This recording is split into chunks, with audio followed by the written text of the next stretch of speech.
Commander Hannah pressed her face against the cold metal of the observation window, watching the daily ritual that had become her life.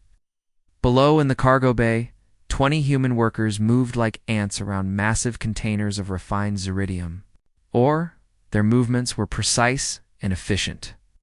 Born from years of practice under alien oversight, the Kordak supervisor Vexstar stood motionless nearby. His crystalline body caught the harsh industrial lighting, casting rainbow patterns across the loading dock. He never spoke to the human workers directly.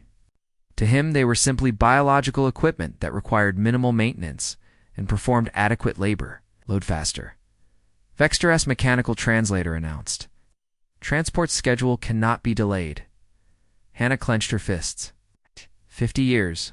50 years since Earth had received that golden invitation to join the Galactic Federation. Her grandmother had been alive then, part of the celebration crowds in Seoul when the alien ships first landed. Everyone had believed it was humanity's great moment, their step into a larger universe filled with advanced civilizations and endless possibilities. Instead, humans had become the galaxy's workforce. Not slaves exactly, but not much better. They were given the jobs nobody else wanted. Mining asteroids in dangerous radiation fields, cleaning waste processing plants on remote stations, maintaining the massive industrial complexes that kept Federation society running smoothly. Park Jin-ho climbed the metal stairs to the observation deck, his blue maintenance uniform dark with sweat and grease stains. He was only 35, but years of hard labor had aged him beyond his time. His hands were permanently stained from working with alien machinery that human skin was never designed to touch. Another successful day making our alien friends rich, Jin-ho said. Dropping heavily into a chair beside Hannah, he pulled out a small container of human food rations, the only familiar taste in this alien environment. "Ain't you sound bitter," Hannah replied, though she felt the same frustration burning in her chest. "Might be. My son back on Earth asks me when I'm coming home. What do I tell him? That Daddy has to stay here for 10 more years to fulfill his Federation work contract? That maybe someday humans will be considered good enough to do something besides dig holes and fix broken machines?" Hannah knew the feeling well. She had left behind a promising career in Earth's military to take this position, hoping to gain experience. With advanced alien technology, the Federation had promised that dedicated human workers would eventually be promoted to better positions, maybe even given roles in research or administration. That was 12 years ago. She was still watching. Human workers load cargo under alien supervision. The communication panel beside them chirped softly. Routine messages flowed across the screen in the standard Federation trade language. Shipping schedules, maintenance reports, supply requests. Nothing that required human decision-making, of course. Humans were trusted to read the messages and follow instructions, but never to make important choices. "At least Earth keeps telling us to be patient," Jin-ho continued, his voice heavy with sarcasm. "Prime Minister Kim's last message said we should focus on proving human reliability and work ethic, show the galaxy that we deserve better treatment through our dedication and service." "How much more dedicated can we be?" Hannah asked. "Humans "Work longer hours than any other species. We take the most dangerous assignments. We never complain officially, never cause political problems. What more do they want from us?" Through the window, they watched the last containers being sealed into the Kordak's transport. The human workers began cleaning up their equipment, preparing for another identical shift tomorrow. Some of them had been doing this exact job for over a decade. Their children were growing up on distant space stations, learning that their place in the universe was to serve others. The Federation Council met regularly on the capital world of Nexus Prime, representatives from dozens of species. Debated policy, made trade agreements, and decided the future of galactic civilization. Human observers were allowed to attend these meetings, but they sat in a separate section and were never permitted to speak. Their role was to listen and report back to Earth. Nothing more. As the Korthak's transport prepared to depart, Hannah noticed something unusual on her communication screen. A priority message was downloading, marked with military encryption codes she had not seen before. Her clearance level should not have been high enough to receive such transmissions. She glanced around quickly, making sure no alien supervisors were watching, then opened the message. The text, made her blood run cold. Emergency military directive. Classification level Alpha, elder species only. Unknown hostile forces detected at Galactic Rim. Massive fleet formations observed. All Federation military assets ordered to defensive positions. Immediate mobilization of advanced weapon systems authorized. Evacuation protocols for core worlds activated. The message continued with technical details about fleet movements and defensive strategies. Hannah read it twice, her heart pounding. An invasion was coming. The Federation was preparing for a war that could threaten every civilized world in the galaxy. At the bottom of the message, one line stood out like a physical blow. Distribution, Zephyrian High Command. Korthax War Council, Vanguard Military Authority. Human territories, no action required.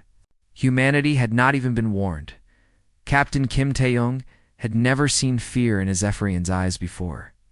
The tall, pale alien stood at the center of the defense command room, his large head pulsing with the blue light that indicated deep telepathic concentration. Around him, 5 other Zephyrians formed a mental link, their combined psychic power, reaching across space to coordinate the defense of Kepler-4 for 2B. But something was wrong. The Zephyrians were sweating, their usual calm control replaced by visible panic. Their telepathic abilities had made them the Federation's greatest military commanders for over 2 centuries. They could read enemy thoughts, predict battle strategies, and coordinate massive fleets with perfect mental communication. Today, they were helpless. The machines, the lead Zephyrian whispered, his mental voice echoing strangely in the room. We cannot touch their minds, they think. But not like living beings, are cold, empty. Our powers find nothing to grasp. Tae-young watched the tactical display showing the approaching enemy fleet. The Devourers looked like a swarm of metallic insects, thousands of ships in formations that constantly shifted and changed. Intelligence reports described them as machine intelligences from beyond the galactic rim. Artificial beings with only one goal: consume everything in their path. 3 months ago, the first Devourer scout ships had been detected near the outer colonies. The Federation military had responded with confidence, sending their most advanced fleets to deal with what they assumed was a minor threat.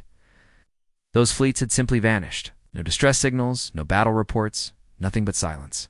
Since then, 17 worlds had gone dark. Not destroyed, but consumed. The Devourers stripped planets of all resources, leaving behind empty husks of rock floating in space.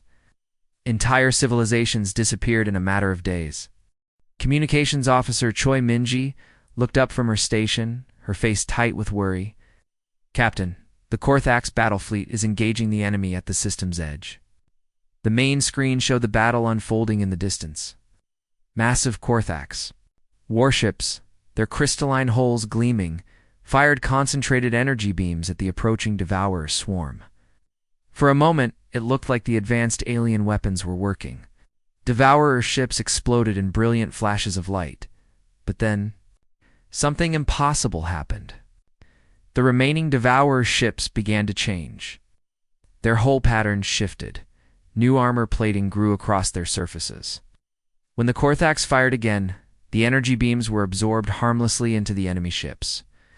They are learning, breathed the Zephyrian commander. Each attack teaches them how to defend against the next one. Worse yet, the Devourers began firing back. But instead of using their own weapons, they redirected the Korthax energy beams back at the Federation fleet. The same devastating power that had been used against them was now tearing through Korthax shields and armor. Within minutes, half the Korthax battle fleet was destroyed. The surviving ships fled toward the inner system, their commanders broadcasting emergency retreat orders. Tae-young had served on Federation vessels for 8 years, working his way up from a junior engineering position to commanding his own transport ship. He had always believed the elder species were invincible. Their technology was thousands of years more advanced than anything humans possessed. Their military forces had never lost a major battle in recorded history. Now he was watching that invincible military crumble in real time. Sir Minji called out, her voice shaking. Priority message from Federation Command. All non-essential personnel are ordered to evacuate immediately.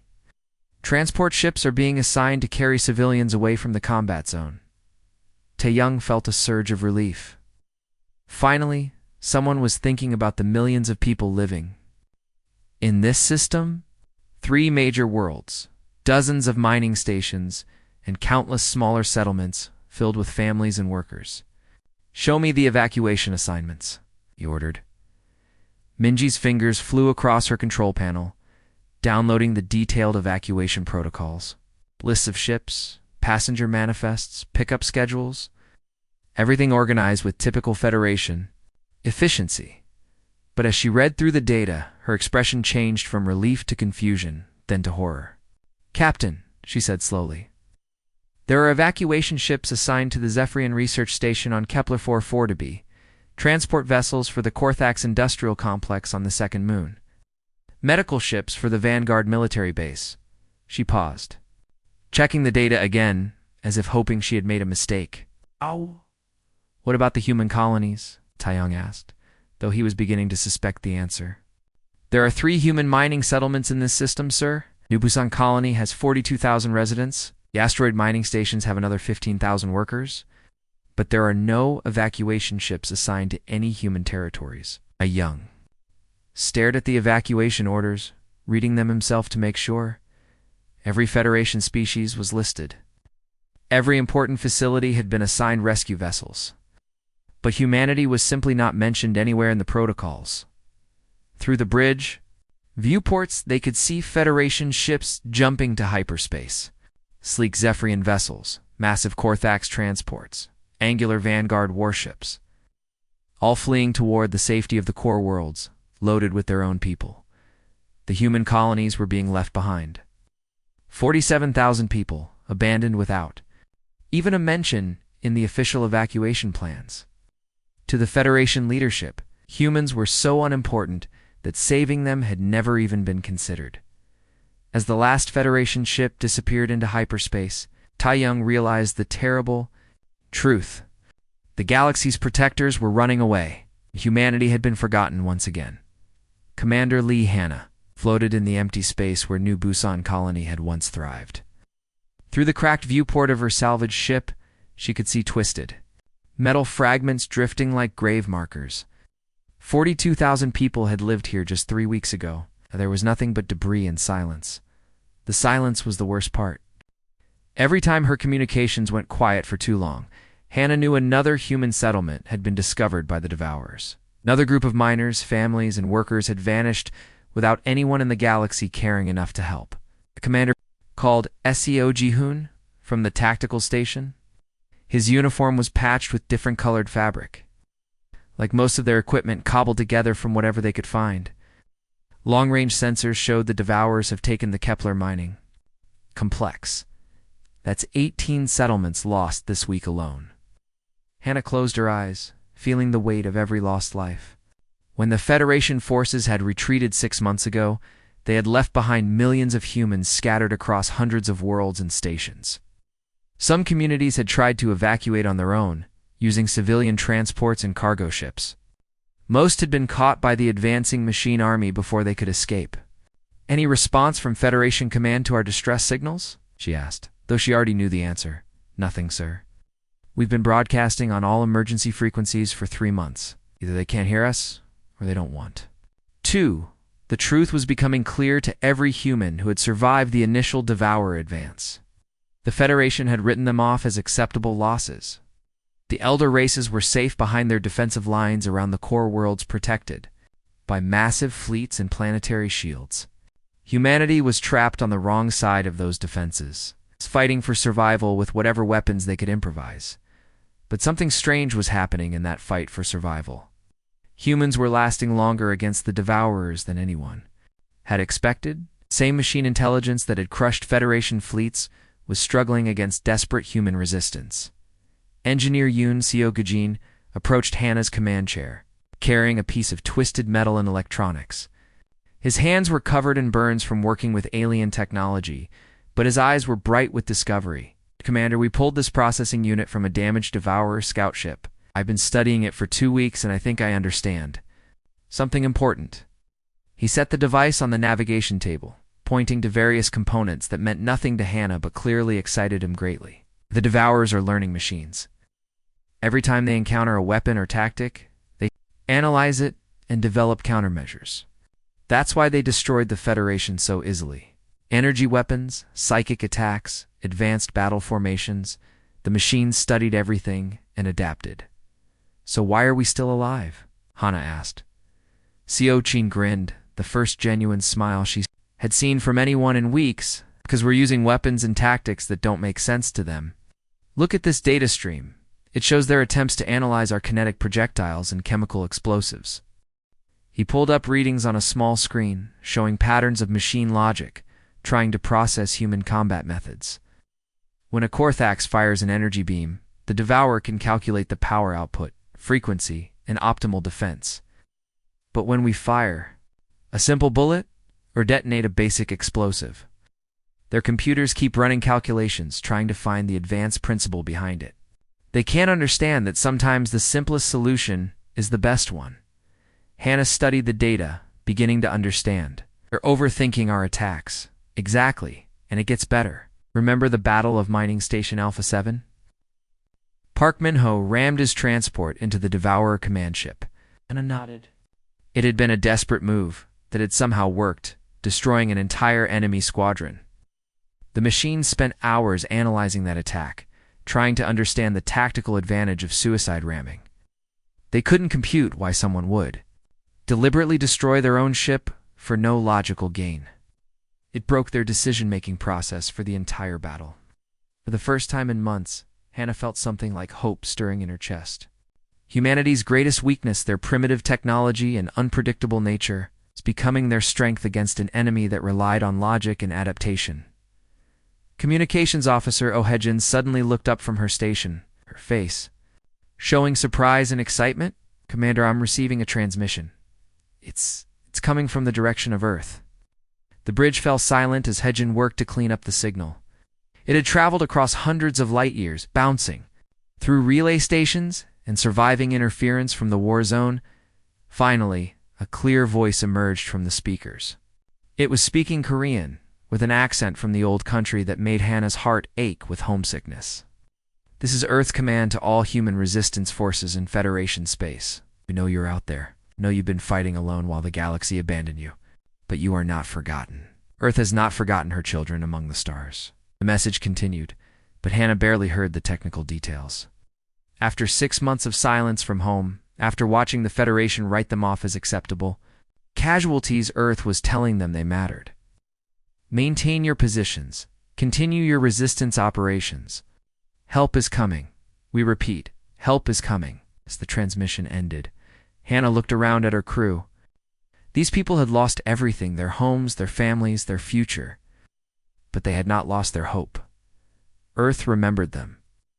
Earth was coming. Admiral On Kyung-ho had waited his entire career for this moment. Standing on the bridge of the F's Incheon, he watched as his fleet of 300 ships dropped out of hyperspace in perfect formation. The stars shifted around them as space-time settled, revealing the war-torn system that had once been a thriving Federation trade hub. These were not the makeshift vessels that humanity had been using for decades in Federation space. Every ship in his fleet was built in the hidden shipyards of Earth's outer system, constructed with technology that no alien species had ever seen. For 50 years, while the galaxy treated humans as simple laborers, Earth had been preparing for the day when their children among the stars would need rescue. Admiral called Navigator Imneon from her station. Sensors are detecting massive Devourer formations throughout the system. They're already moving to intercept us. Through the main view screen, Kyung-ho could see the enemy fleet approaching. Thousands of metallic ships in their characteristic swarm formations, their hulls shifting and changing as their adaptive systems activated. These machines had destroyed the Federation's most advanced fleets, learning from every battle and becoming stronger with each victory. Sir, the Devourers are transmitting adaptation protocols, reported Weapons Officer Bang Yong-guk. Their scanning systems are analyzing our ship designs and weapon signatures. Kyung-ho smiled coldly.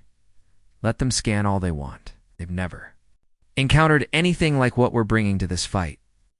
The Devourer fleet spread out as it approached, their ships taking positions that would allow them to study human tactics and technology. Their mechanical minds were already working to understand these new vessels, preparing countermeasures based on everything they had learned from fighting Federation forces. But the human ships were unlike anything in the Devourer databases. These vessels had been designed by people who understood that sometimes the most effective weapon was also the simplest one. No elegant energy arrays or sophisticated shield generators, just raw physics applied with devastating efficiency. Deploy. Kinetic bombardment platforms, Kyung-ho ordered. What happened next would have horrified Federation military commanders. The human fleet opened up with weapons that belonged more to an ancient war than a space battle. Massive railguns launched dense metal projectiles at incredible speeds. Chemical explosive warheads detonated in brilliant flashes. Simple kinetic energy delivered with the force of accelerated physics. The Devourer adaptive shields designed to counter sophisticated energy weapons were completely overwhelmed, while their computers tried to analyze the advanced principles. Behind kinetic bombardment, human projectiles punched through their hulls like paper. Direct hits across their forward line, reported Bang Yong-guk with satisfaction. Enemy ships are breaking apart, trying to adapt, but their systems can't process our attack methods. Across the battlefield, Devourer ships were exploding in chain reactions as human kinetic rounds found their mark. The machine intelligence that had terrorized the galaxy was discovering that sometimes the oldest weapons were the most effective ones. But this was not the only human fleet emerging from the darkness. Throughout Federation space, ships that had been hidden for months in asteroid fields and rogue planets were revealing themselves. Earth had been secretly positioning forces across the galaxy, waiting for the right moment to strike back. Commander Lee Hanna, still fighting her desperate resistance campaign in the Kepler system, suddenly found herself watching impossible reinforcements arrive. Human warships dropped out of hyperspace around her position, their familiar Earth markings bringing tears to her eyes. "This is Captain Chen Wan-woo of the Earth Defense Force," came a voice over the communication system. Human resistance. Forces, prepare for coordinated assault. Operation Forgotten Vengeance is now active. Hannah watched in amazement as the Earth's fleet systematically dismantled Devourer positions that had seemed impregnable just hours before. The same machines that had crushed Federation forces were being destroyed by weapons and tactics that the galaxy had dismissed as primitive. The human ships fought like their crews had lived for 50 years under a Federation rule with stubborn determination and creative solutions that no computer could predict. When Devourers adapted to kinetic bombardment, humans switched to chemical explosives. When they countered explosives, humans used ramming attacks that made no logical sense to mechanical minds. "Sir," called Communications Officer Park Tae-jun from Admiral Kung-ho's bridge. "We're receiving reports from human fleets across the galaxy. Operation Forgotten Vengeance is succeeding beyond all projections. The Devourers are in full retreat from 17 systems." Kyung-ho nodded, watching his tactical display show the tide of battle turning across multiple star systems. For months, the galaxy had written off humanity as acceptable losses. The Federation had retreated to their core worlds, leaving millions of humans to face the Devourer threat alone. But Earth had not forgotten. While the elder races hid behind their defenses, humanity had been preparing the largest military operation in their history, not to save the Federation that had abandoned them, but to rescue their own people and show the galaxy exactly what happened when you left family behind. "Captain Wan-woo is right," Kyung-ho said to his bridge crew. "Time to remind everyone what happens when you abandon family. And time to show them that the species they ignored for 50 years has been preparing for this moment all along." The sleeping giant had awakened. The galaxy would never be the same. Fleet Admiral Lee Hanna walked through the great doors of the Galactic Council chamber, her polished Earth Defense Force uniform drawing stares from every alien representative present. 2 years had passed since the Devourer War ended, and the galaxy was still adjusting to its new reality. The chamber itself looked different now, with human delegates sitting in seats that had been marked elder species only for over 3 centuries. The Zephyrian Council leader, Veltar, stood at the center podium. His tall, pale form seemed smaller than before, his telepathic abilities weakened by the trauma of facing an enemy his mind could not touch. The war had broken something fundamental in the Zephyrian psyche, leaving them shadows of their former selves. "Honored delegates," Veltar began, his mental voice carrying exhaustion that everyone in the chamber could feel. "We gather today to address the changed circumstances following the Devourer conflict. The Federation acknowledges humanity's crucial role in defeating this threat." Hannah remained silent, watching the alien leader struggle with words that clearly caused him pain.